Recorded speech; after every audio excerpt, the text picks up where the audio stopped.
नमस्ते बच्चों। DBS के इंटर कॉलेज बंदीपुर के YouTube चैनल पर आपका स्वागत है। आज हम कक्षा 12 के समाजशास्त्र विषय के अंतर्गत अन्य पिछड़े वर्गों की समस्याएं के बारे में अध्ययन करेंगे और यह जानेंगे कि इस वर्ग का किस तरह से अभी भी असमानताएं हैं, इसका पूर्ण विकास क्यों नहीं हो पाया, इनके विकास में कौन सी बाधाएं थी, कौन सा सामाजिक कारण ऐसा रहा जिसके कारण इनको पूर्ण सामाजिक विकास इनका नहीं हो पाया है। और इन समस्याओं में जबकि इनका जब मूल्यांकन किया जा रहा था, या यूँ कह लें कि इनको जब पिछड़ी जातियों के उत्थान का आकलन किया जा रहा था, तो आकलन के समय, इनके मूल्यांकन के समय 3 चीज़ों को आधार बनाया गया था: सामाजिक, शैक्षणिक तथा आर्थिक।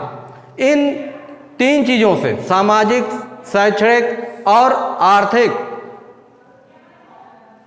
स्तर से जो लोग पिछड़े हुए थे, अनुसूचित जातियों को छोड़कर और सामान्य जात से नीचे और अनुसूचित जात से ऊपर की जातियों में जिनका सामाजिक स्तर पूर्ण रूप से विकसित नहीं था, या जिनका शैक्षणिक या शिक्षा का जिनका स्तर अच्छे तरह से विकास नहीं हो पाया था, विकसित नहीं हो पाया था, जिनका आर्थिक स्तर निम्न कोटि का था,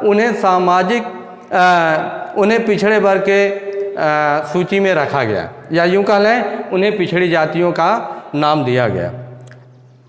इनकी प्रमुख समस्याओं में निम्नांकित रूप से इनका अध्ययन किया जा सकता है। पहला है सामाजिक समस्याएं। इनके अंतर्गत सामाजिक समस्याएं,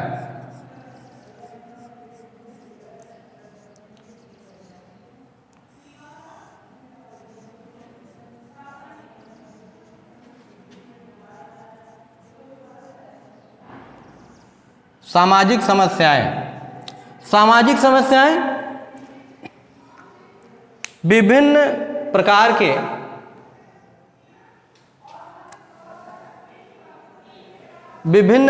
के सामाजिक कुरीतियां और अंधविश्वास आज भी पिछड़ी जातियों के सामाजिक जीवन का एक प्रमुख हिस्सा रहा है। बाल विवाह का प्रचलन इन्हीं जातियों में सबसे अधिक है। ग्रामों में या गांव में, ग्रामीण क्षेत्रों में अनेक पिछड़ी जातियों पर इसलिए अधिक अत्याचार होते रहे हैं कि इन्हें किसी तरह का संवैधानिक संरक्षण प्राप्त नहीं था। प्राचीन काल में इनका जो सामाजिक स्तर है वह क्या है? निम्न कोटि का है। हाँ, यूँ कहेंगे कि सामान्य से निम्न कोटि का है, सामान्य जात से निम्न कोटि का है, और अनुसूचित जात से थोड़ा सा उठा हुआ है। और ये जो पिछड़ी जातियों के लोग हैं, इनके अंदर, या यूँ कह लें, विभिन्न प्रकार की सामाजिक कुरीतियाँ, जहाँ अपव्यय ज़्यादा होता है, धन का खर्च ज़्यादा होता है, अंधविश्वास है, ये अंधविश्वास, अंधभक्ति में ज़्यादा लीन रहते हैं, जबकि ऐसा नहीं होना चाहिए। बदलते हुए परिवेश में, वैज्ञानिक युग में हमें क्या है? अंधविश्वास को त्याग कर वैज्ञानिक युग की तरफ आगे बढ़ना चाहिए और विज्ञान को तवज्जो देना चाहिए, अर्थात विज्ञान के ऊपर भी भरोसा करना चाहिए। तंत्र मंत्र, झाड़ फूंक, ये सब क्या है? ये अंधविश्वास है। कोई व्यक्ति बीमार पड़ता है तो सबसे पहले हमें उसका ट्रीटमेंट कराना चाहिए, इलाज कराना चाहिए, किसी डॉक्टर के यहाँ जाना चाहिए, ना कि जो है किसी वैद्य के यहाँ जाना चाहिए या किसी हकीम के यहाँ जाना चाहिए। ऐसा नहीं है, ऐसा नहीं करना चाहिए। अगली समस्या है इनकी आर्थिक समस्याएं। दूसरी, आर्थिक समस्याएं।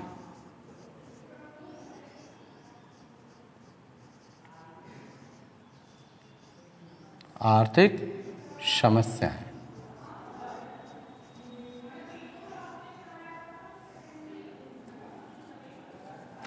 पिछड़े वर्ग की दूसरी जो समस्या है वह इनके इनकम की, अर्थ की है। अर्थ मीन्स इनकम, धन, पैसा।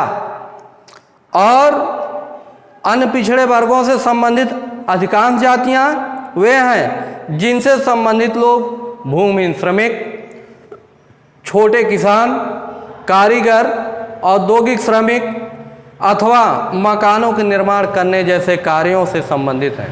कहने का मतलब यह है जो इन पिछड़ी जातियों में हैं लोग, ऐसे लोग, इस जातियों में ऐसे लोग भी हैं जो भूमिहीन हैं, जो छोटे किसान हैं, यदि किसान भी है, भूमि भी है तो छोटे स्तर पर है, कारीगर हैं, जैसे पावरलूम चलाना, चरखा चलाना और तरह तरह के उद्योग छोटे छोटे जो हैं उसमें कार्य करना, इस प्रकार के कारीगर हैं। औद्योगिक श्रमिक हैं, औद्योगिक इकाइयों में काम करने वाले अथवा मकानों का निर्माण अर्थात जिसे आप राजगीर कहते हैं, ऐसे लोग हैं। और निर्धनता के कारण इन जातियों की बहुत सी स्त्रियां क्या करती हैं? मजदूरी भी करती हैं, श्रमिकों के रूप में काम भी करती हैं। बेरोजगारी के कारण एक बड़ी जनसंख्या ने गांव से नगरों की ओर प्रवास किया। इन जातियों के लोग जो बेरोजगार हैं वह अपने जीविकोपार्जन हेतु क्या करते हैं? गांव से शहरों की तरफ पलायन करते हैं। अशिक्षित होने के कारण इन्हें आरक्षण का भी विशेष लाभ नहीं मिल रहा है। इसमें बहुत सी जातियां हैं जो शिक्षा पर कम ध्यान देती, जिनके अंदर शिक्षा का प्रसार कम हुआ है और जिसके कारण ये क्या करते हैं? इन्हें आरक्षण का लाभ इनको पूर्ण रूप से नहीं मिल पाता है। इन्हें मिलने वाली मजदूरी भी इतनी कम होती है कि इससे उनकी आर्थिक समस्याओं का समाधान नहीं हो पाता। जो ये काम करते हैं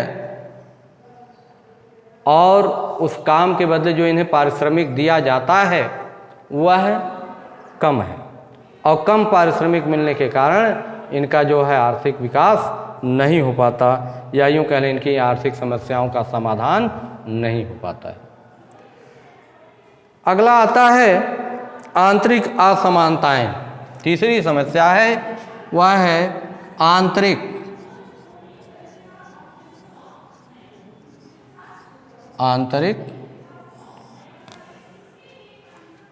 असमानताएं।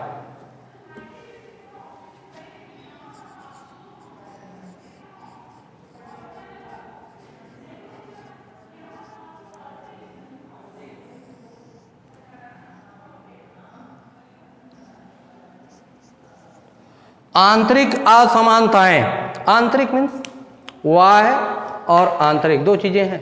बाह्य माने बाहरी तरफ, आंतरिक माने अंदर।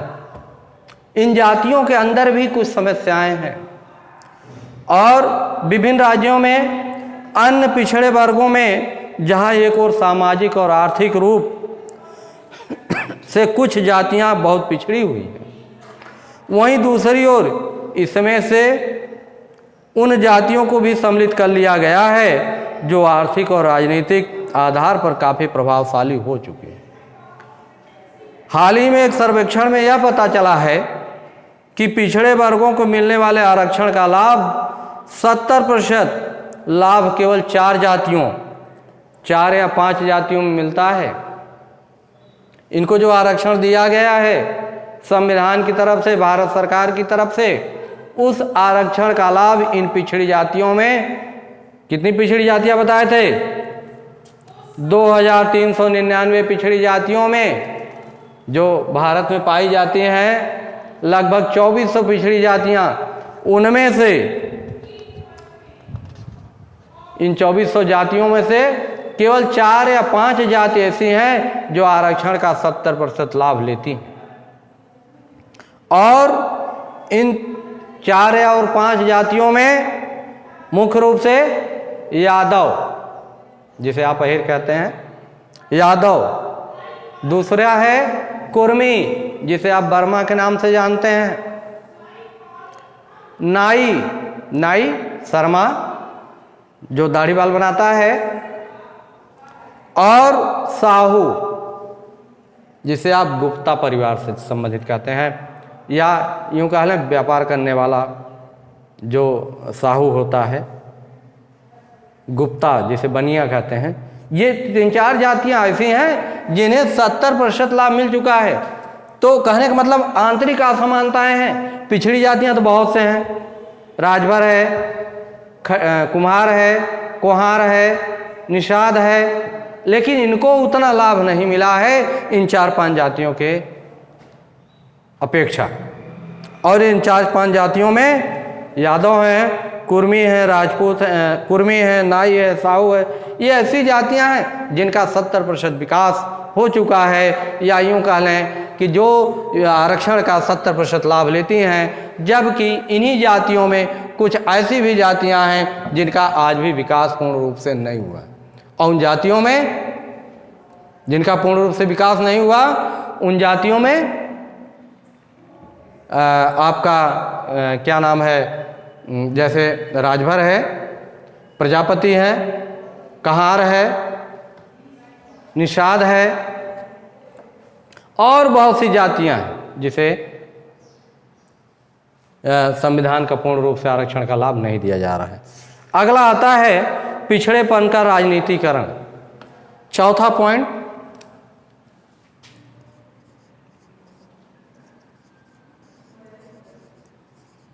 पिछड़ेपन का राजनीतिकरण।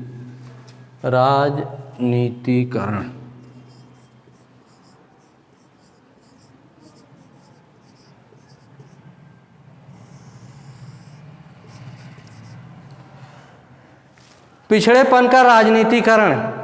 स्वतंत्रता के बाद पिछड़े वर्ग से संबंधित जातियों की स्थिति में बहुत परिवर्तन हो गया।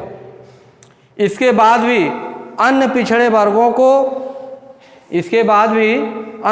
वर्गों को एक ऐसे वर्ग के रूप में विकसित करने का प्रयत्न किया गया जिससे कुछ राजनीतिक दलों को इसका लाभ मिल सके। आज भी विभिन्न राजनीतिक दल उन जातियों की स्थिति में कोई सुधार करने में रुचि नहीं लेते। इसका कारण है कि जो इनकी जो राजनीतिक स्थिति है, या यूँ कहें जो इनका स्तर है सुधार करने का, इसलिए नहीं करते कि इनकी संख्या अन्य जातियों की अपेक्षा कम है। मौर्य है, इनकी संख्या कम है, नाई है, इनकी संख्या कम है, राजभर है, इनकी संख्या कम है। तो कहने का मतलब इनका एक बहुत बड़ा आबादी नहीं, बल्कि जनसंख्या के घनत्व से भी इनकी संख्या जो है देखने में कम है अन्य जातियों की अपेक्षा। इसलिए इनका जो है क्या होता है, इन जातियों की स्थिति में कोई सुधार नहीं हो पाता। विभिन्न राजनीतिक पार्टियां इस पर कोई विशेष ध्यान नहीं देती। अगला आता है पिछड़े वर्गों की क्षेत्रीय असमानताएं।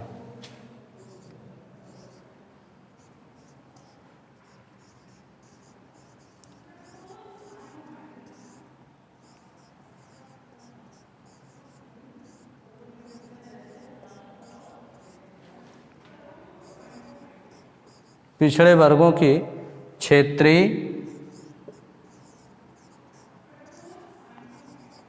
असमानताएं।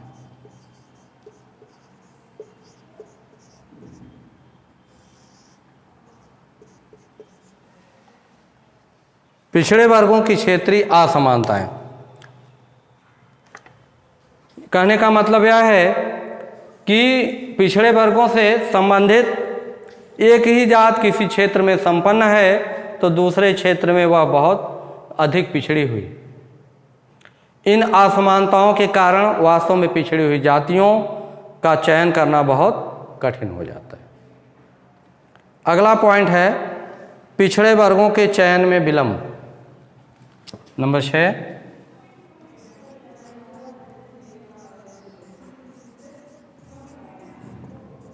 पिछड़े वर्गों के चयन में विलंब।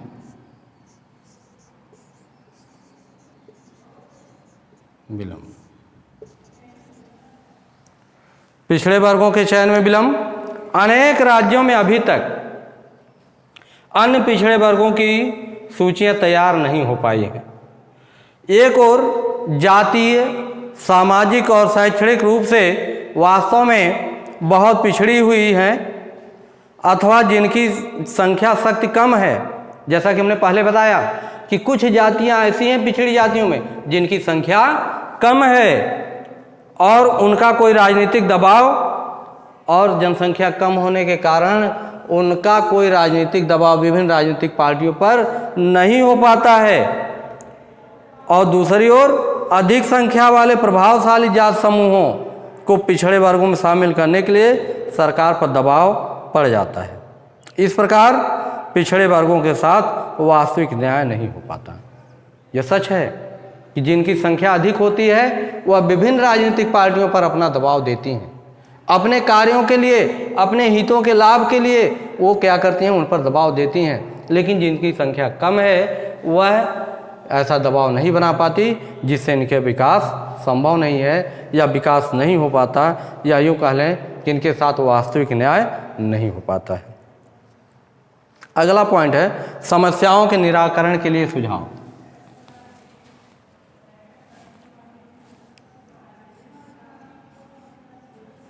समस्याओं के निराकरण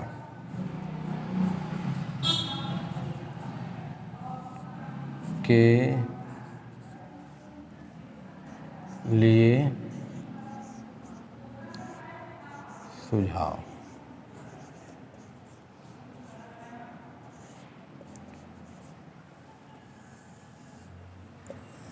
इन पिछड़ी जातियों की जो समस्याएं हैं उनके निराकरण के लिए अंत में कुछ सुझाव दिया जा सकता है। जैसे सर्वप्रथम यह आवश्यक है कि अन्य पिछड़े वर्गों की सूची में उन्हीं जातियों को सम्मिलित किया जाए जो सामाजिक तथा शैक्षणिक आधार पर पिछड़ी हुई हैं।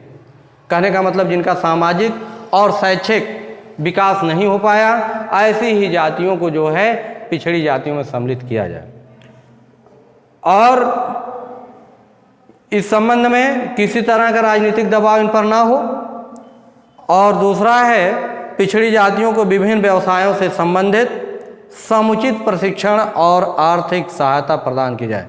अर्थात इनका जो व्यवसाय है इन्हें तकनीक रूप से प्रशिक्षित किया जाए और इन्हें जो है क्या है आर्थिक मदद भी की जाए, इन्हें ऋण दिया जाए।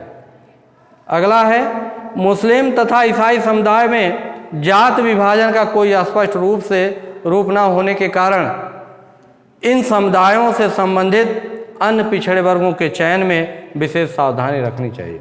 कहने का मतलब यह है कि इनमें जो है इनका जो समुदाय है, मुस्लिम हो या क्या नाम है ईसाई हो, इनका जो जात है या इनके जो समुदाय हैं इनमें विभाजन नहीं है, तो इस पर भी सावधानी बरतनी चाहिए।